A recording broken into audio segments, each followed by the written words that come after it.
Doctor Ramesh Pokhriyal Nishank जी, उनके आशीर्वाद के लिए हम आमंत्रित कर रहे हैं उन्हें, वे आएँ और अपना शुभाशीष दें।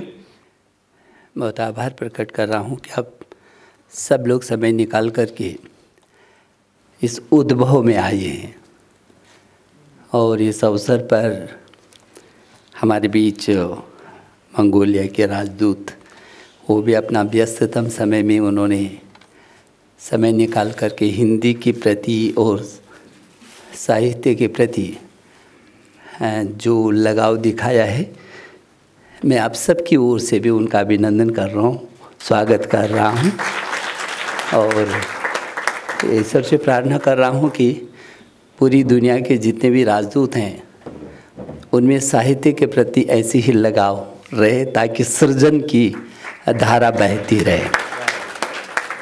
हमारे मुख्य अतिथि संजय द्विवेदी जी, जो महानिदेशक हैं भारतीय जनसंचार संस्थान भारत सरकार के, अध्यक्ष जी मोहन जी और अरुण भाई, जिनके सानिध्य में ये हो रहा है, अरुण प्रकाश ढोंडाल जी, हमारे बहुत पुराने 30-35 वर्ष के आसपास जब हम पढ़ रहे होते थे तब अरुण जी से तब का हिमालय में संपर्क और संबंध रहा है और एक शिक्षक के नाते भी हमने उनको देखा, एक अच्छे लेखक और उपन्यास कार के रूप में, कहानीकार के रूप में मैं आपको प्रणाम कर रहा हूँ।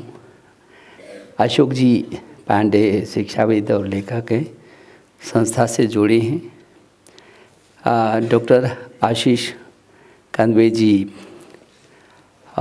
जिनसे हम सब लोग खूब परिचित हैं और लगातार अपनी लेखनी के माध्यम से हम लोगों को जागरूक भी करते हैं, प्रोत्साहन भी देते हैं अपनी पत्रिका के माध्यम से। शैलेंद्र शैल जी, आपको भी मेरा अभिवादन है, प्रणाम है। मंजीत राणा जी, चंद्रशेखर राष्ट्री जी, और जिन्होंने जिनके निमंत्रण पर हम सब लोग यहाँ उपस्थित हुए हैं, ऐसे हमारे सबके बहुत ही प्रिय और बहुत ही सक्रिय, प्रिय भी हैं और सक्रिय भी हैं।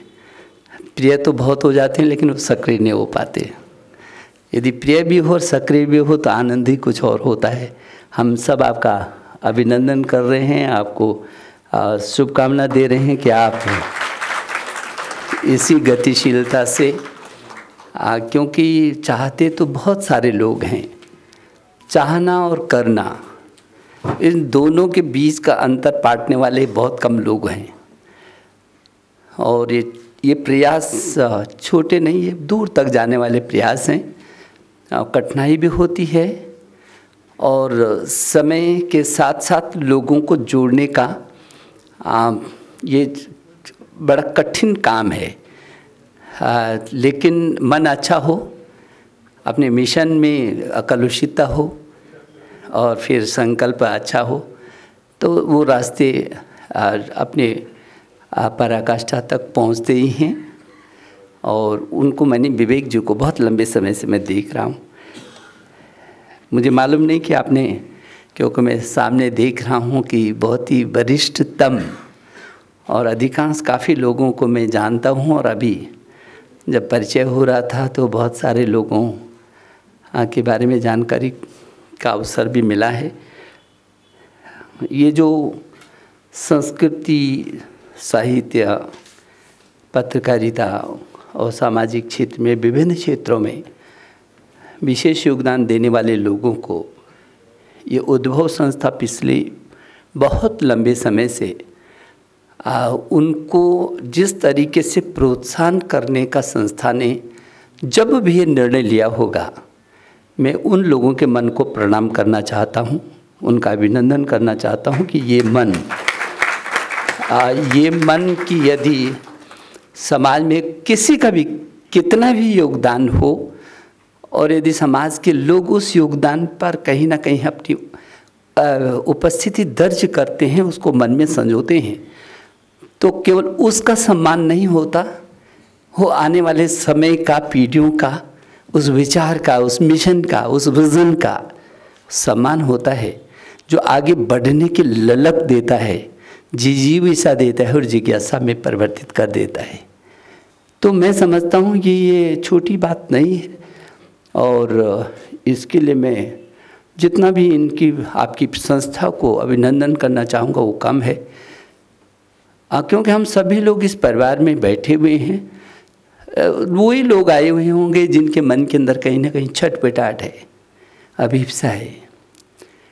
साहित्य से जुड़े लोग स्वभाव की सृजन की छटपटाहट से सभी लोग गुजरते होंगे, तो एक दूसरे की पीड़ा भी समझते हैं, परिस्थिति भी समझते हैं, मनस्थिति भी समझते हैं।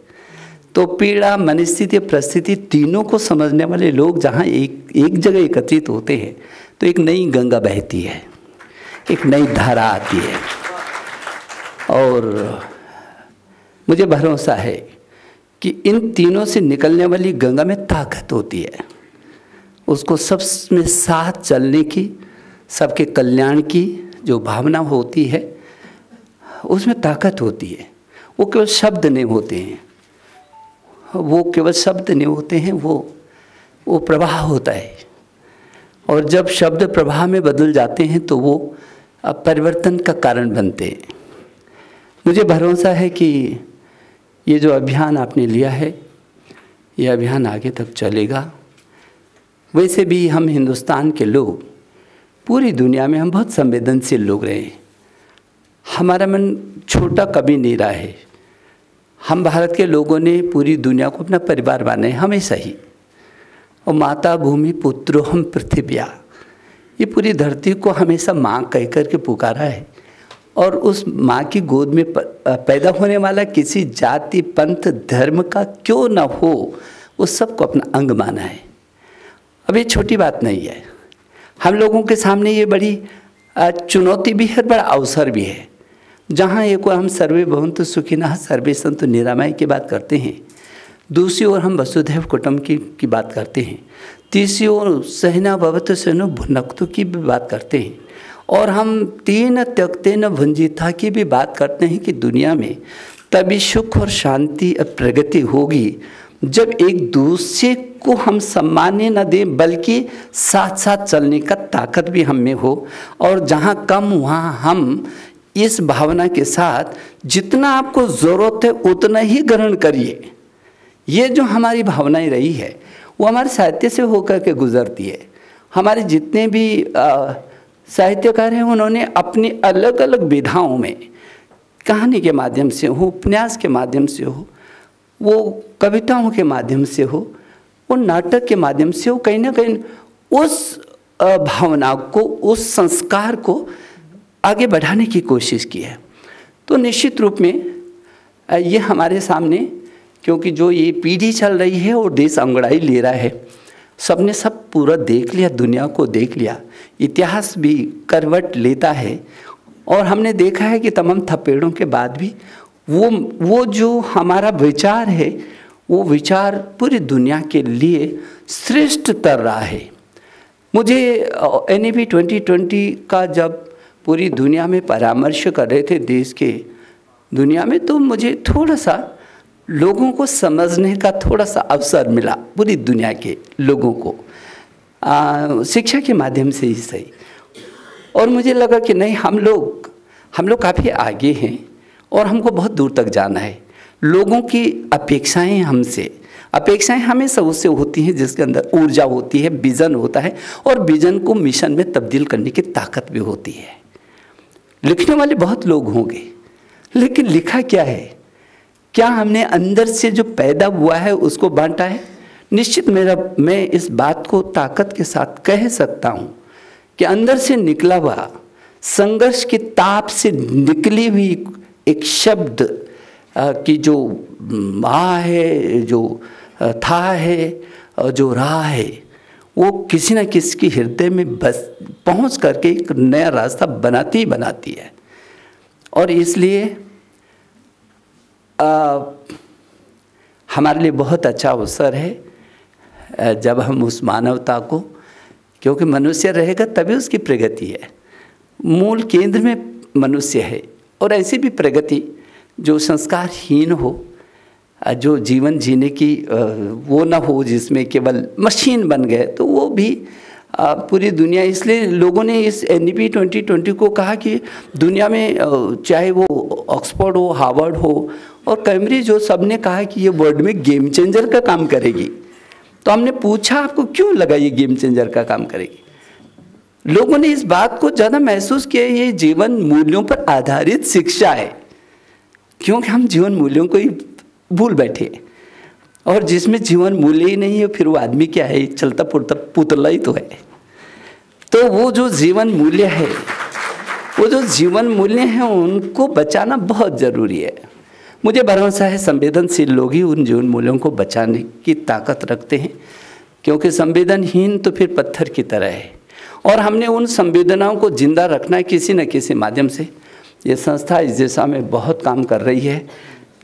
मैं कहना चाहता हूँ गौतम विवेक जी से, क्योंकि आपने ये कहा, मैं आपका आग्रह टाल नहीं पाया, लेकिन मैं ज़रूर चाहूँगा कि जिन लोगों ने, मैं तो उन लोगों के सामने एक छोटे से कार्यकर्ता के रूप में हूँ, लेकिन मैं आपसे आग्रह करूँगा कि जिन लोगों ने बहुत काम किया है वो निशंक से ज़्यादा अच्छे हैं, और मैं समझ सकता हूँ कि लोगों ने बहुत अपना जीवन समर्पित किया है, एक एक क्षण, एक एक कण। और मैं कई बार जब साहित्य की मुझे संकोच रहा है, हमेशा मैं राजनीतिक क्षेत्र का कार्यकर्ता रहा हूँ। ईश्वर की कृपा से मैं 1990 में पहली बार विधायक हो गया था। उत्तर प्रदेश में 2 बार कैबिनेट मंत्री रहा, एक राज्य का मुख्यमंत्री भी रहा, फिर भारत सरकार में शिक्षा मंत्री भी रहा, अभी मैं सांसद भी हूँ। तो मेरे को ये लगता है कि मेरा वो क्षेत्र है, तो साहित्य में मैंने अपने समय को गंवाया नहीं। जो मेरे रास्ते में तमाम थप्पेड़े मैंने खाए हैं, जो मेरे सामने से गुजरा है, जो मेरी वो छटपटाहट के साथ मेरे को बेचैन किए रखा है, उसको मैंने शब्दों का जरूर बचा करके रखा है कि निशंक जैसे न जाने कितने लोग इन संघर्षों से होकर गुजरेंगे, कोई भागे ना। इसलिए जो है मैं केवल उनको इकट्ठा करके, चाहे वो कविता हो, चाहे कहानी हो, चाहे उपन्यास हो, चाहे यात्रा वृत्तांत हो, मैं उनको केवल संग्रहित करता रहा हूँ, केवल अपने निशंकों को बचाने के लिए, अपने निशंकों को, अपने निशंक को नहीं, अपने निशंकों को बचाने के लिए, क्योंकि हर कदम पर निशंक हैं। और स्वाभाविक ही है कि जीवन में जब आगे बढ़ने का स्थिति होती है तो फिर हर कदम पर कठिनाइयाँ होती है। अरुण भाई जानते हैं, हम लोग बहुत गरीब घरों से आते हैं, 7-7, 8-8, 10-10 किलोमीटर पैदल जाना, रोज़ बाग और रीछ और उसका मुकाबला करते हुए थे बर्फ़ में रोज़ जाना पड़ना, तो रोज़ मौत से भी साक्षात्कार होना और संघर्षों के साथ आगे बढ़ना, वो हमारा सौभाग्य भी है। मैं कई बार सोचता हूँ शायद ऐसे संघर्ष नहीं मिलते तो शायद जीवन जीने का आनंद भी नहीं आता। तो मैं इसलिए इस बात को कहा है कि बहुत सारे लोग ऐसे हैं, मैं इन सब के लिए समर्पित हूँ। मेरी जब भी ज़रूरत होगी आपको, ये आगे हैं, मैं आपके पीछे हूँ। मैं एक बार सबका अभिनंदन करता हूँ। बहुत बहुत धन्यवाद।